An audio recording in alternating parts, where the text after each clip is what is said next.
Beloved leader, I do know that we are going through some rough times. Many of the groups are really struggling, and many of the leaders are going through tribulations, persecutions, difficulties of all kinds.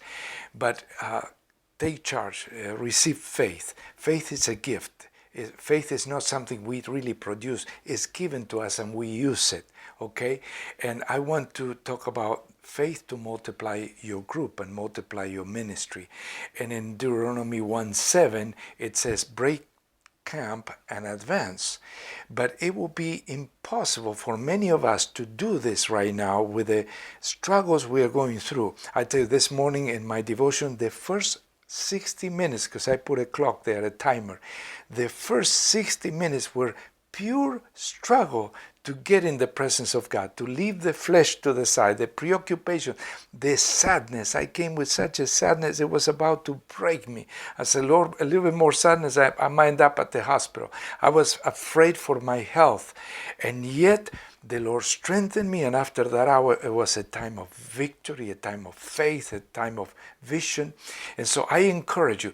That says here, break camp and move on, advance. Advance where? To your conquest. And then in verse 8, and see, verse 7 is meaningless without verse 8. Look, I am giving all this land to you. See, we can move forward when we have a promise and we believe it.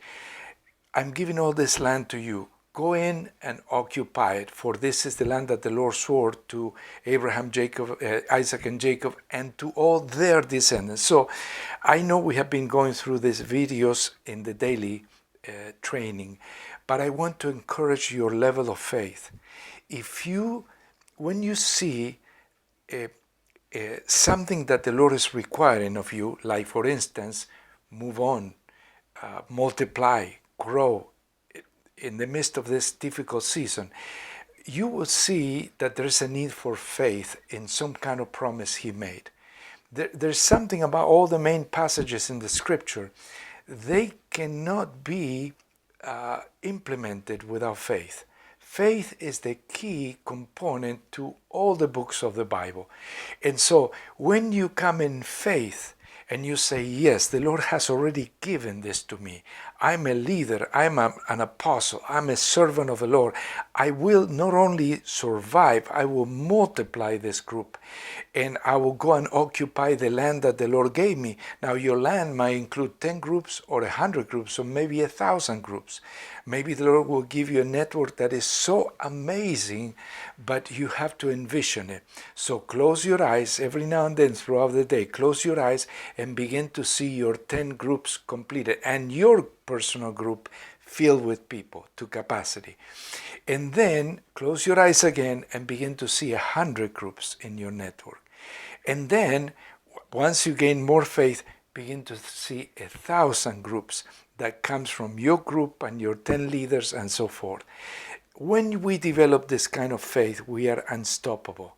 Only God can stop us and take us to heaven, but otherwise we'll be working on this until we embrace the world in prayer.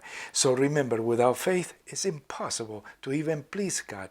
So to fulfill verse 7, we need faith to believe verse 8. Look, I am giving all this land to you. God bless you.